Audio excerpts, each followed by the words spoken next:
Baghdad खिलाफत अब्बासिया का दिल, इल्म हुनर और तिजारत का मरकज। इस शहर की गलियां रौनक से भरी रहती थीं। बाजारों में हर तरफ आवाजें बुलंद होती, खजूरें, ताजा खजूरें, यमन की कॉफी, मिस्र के कपड़े, शाम का अतर, हिंदुस्तान के मसाले। इन्हीं बाजारों में एक ताजिर रहता था, अब्दुर्रहमान बिन सलीम। वो सिर्फ मालदार ही न था, बल्कि अपनी दयानतदारी और तकवा के सबब मशहूर था। लोग जब इसका नाम लेते तो कहते, ये शख्स सिर्फ सौदे का ताजिर नहीं, नेकियों का ताजिर है। अब्दुर्रहमान की दुकान सूकुल आजम में थी, जहां दूर दराज मुल्कों से सामान आता। उसके पास रेशमी कपड़े, खजूरें, अतर और सोने चांदी के जेवरात सब मौजूद होते। मगर उसकी असल पहचान ये थी कि वो कभी धोखा नहीं देता, हमेशा इंसाफ करता। एक बार शाम से आए एक सौदागर ने कहा, ए अब्दुर्रहमान, अगर तो कीमत कुछ बढ़ा दे तो नफा दुगना होगा। अब्दुर्रहमान ने मुस्कुराकर जवाब दिया, भाई, मेरा नफा अल्लाह के लिखे में है। अगर मैं धोखा देकर कमाऊंगा तो बरकत खत्म हो जाएगी। मुझे बरकत चाहिए, हराम दौलत नहीं। ये बात सुनकर लोग उससे और ज्यादा मुतासिर होते। घर और जिंदगी। अब्दुर्रहमान का घर भी बगदाद में था, एक बड़ी हवेली, मगर गुरूर से खाली। वो नौकरों से भी इज्जत से पेश आता, गरीबों के लिए उसके दर हमेशा खुले रहते। उसकी बीवी जैनब नेक और बाहया खातून थी। दोनों के 2 बच्चे थे, बड़ा बेटा हसन और छोटी बेटी फातिमा। अब्दुर्रहमान की आदत थी कि वो हर रात बच्चों को कुरान सुनाता और हदीस की बातें बताता।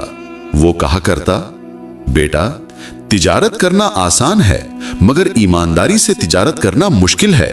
याद रखो, जो अल्लाह से डरता है वही कामयाब है। पहला इम्तिहान। एक साल बगदाद में कहत पड़ गया। खाने पीने की चीजें कम हो गईं। ताजिरों ने गंदुम और खजूरें छुपा ली ताकि कीमतें बढ़ें और ज्यादा नफा मिले। मगर अब्दुर्रहमान ने अपने गोदाम खोल दिए। उसने कहा, अल्लाह की कसम, मैं भूखे लोगों को तड़पते नहीं देख सकता। मैं अपना अनाज सबके लिए सस्ती कीमत पर दूंगा। गरीबों को मुफ्त अनाज दिया और अमीरों को मुनासिब कीमत पर। पूरे बगदाद में उसके अमल की चर्चा हो गई। कुछ ताजिरों को उससे नफरत हो गई। वो कहने लगे, ये हमारी तिजारत बिगाड़ रहा है। अगर ये ऐसे ही करता रहा तो हमें नुकसान होगा। मगर अब्दुर्रहमान कहता, मेरा सौदा अल्लाह के साथ है, इंसानों के साथ नहीं। जब अब्दुर्रहमान की नेक नामी बढ़ी तो कुछ ताजिर जलने लगे। उन्होंने इसके खिलाफ साजिश की। उन्होंने झूठा इल्जाम लगाया कि अब्दुर्रहमान माल में मिलावट करता है। उन्होंने काजी के सामने झूठी गवाहियां दी। काजी ने कहा, अब्दुर्रहमान, तुम पर इल्जाम है कि तुम माल में खोट डालते हो। क्या कहते हो? अब्दुर्रहमान ने सर झुकाकर कहा, काजी साहब, मैं अल्लाह की कसम खाकर कहता हूं कि मैंने कभी धोखा नहीं दिया। मगर मैं ये भी जानता हूं कि अगर मेरी सफाई अल्लाह के हुक्म से कबूल ना हुई तो ये मेरा इम्तिहान है।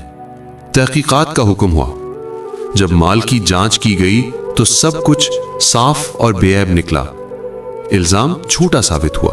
काजी ने झूठी गवाही देने वालों को सजा दी और कहा, यह शख्स बगदाद का फख्र है। इस पर इल्जाम लगाना शहर पर इल्जाम लगाने के बराबर है।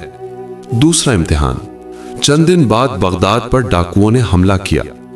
कई ताजरों का काफिला लूट लिया गया। अब्दुर्रहमान का भी काफिला छिन गया। लाखों दिरहम का नुकसान हो गया। लोग कहने लगे, अब तो ये बर्बाद हो जाएगा।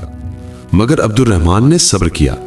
उसने अपने बच्चों से कहा, हमारा माल गया है मगर ईमान नहीं गया। अल्लाह ने चाहा तो वो हमें और देगा। अगर ना भी दिया तो सब्र ही सबसे बड़ी दौलत है। बीवी जैनब ने कहा, मैंने तुम्हें कभी दौलत पर फख्र करते नहीं देखा। आज भी तुम्हारा सब्र देखकर मुझे यकीन है कि अल्लाह हमारे साथ है। छिपी हुई मदद। चंद माह बाद खलीफा हारून रशीद को अब्दुर्रहमान की ईमानदारी की खबर मिली। उसने उसे दरबार में बुलाकर कहा, ऐ अब्दुर्रहमान, तुझसे बेहतर ताजिर मैंने नहीं देखा। मैं चाहता हूं कि तू सरकारी सौदों का निगरान बने। अब्दुर्रहमान ने कहा, ऐ खलीफा, मैं अपनी आज़ादी और तिजारत में अल्लाह की बरकत देखता हूं। मुझे कोई मनसब नहीं चाहिए।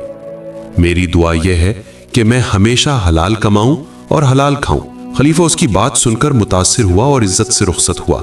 साल गुजरते गए। अब्दुर्रहमान बूढ़ा हो गया। उसकी दाढ़ी सफेद हो गई मगर दिल ईमान की रोशनी से मजीद रोशन हो गया। वसीयत। एक दिन उसने अपने बेटे हसन और बेटी फातिमा को बुलाकर कहा, बेटा, मैंने तुम्हें दौलत से ज्यादा ईमान की दौलत दी है। याद रखो, दौलत हाथ में हो तो अच्छी है, मगर दिल में हो तो बुरी है। तिजारत हमेशा ईमानदारी से करना, क्योंकि यही असल विरासत है। उसने अपनी दौलत का बड़ा हिस्सा गरीबों और यतीमों में तकसीम कर दिया। कहा, यह माल मेरे काम नहीं आएगा, मगर नेक अमाल काम आएंगे। एक रात वो तहज्जुद की नमाज पढ़ रहा था। सजदे में ही उसकी रूह परवास कर गई। लोग कहने लगे, अब्दुल रहमान की मौत भी उसी हाल में हुई जैसी उसकी जिंदगी थी। अल्लाह की याद में पूरा बगदाद जनाजे में उमड़ आया। लोग रोते हुए कहने लगे, हमने ऐसा ताजर नहीं देखा जिसने दौलत को अल्लाह की राह में लगा दिया और कभी हराम की तरफ न देखा। सबक। असल तजारत वो है जो अल्लाह के साथ हो। ईमानदारी इंसान को दुनिया में भी इज्जत देती है और आखिरत में भी। दौलत हमेशा बाकी नहीं रहती, मगर नेक अमाल हमेशा रहते हैं।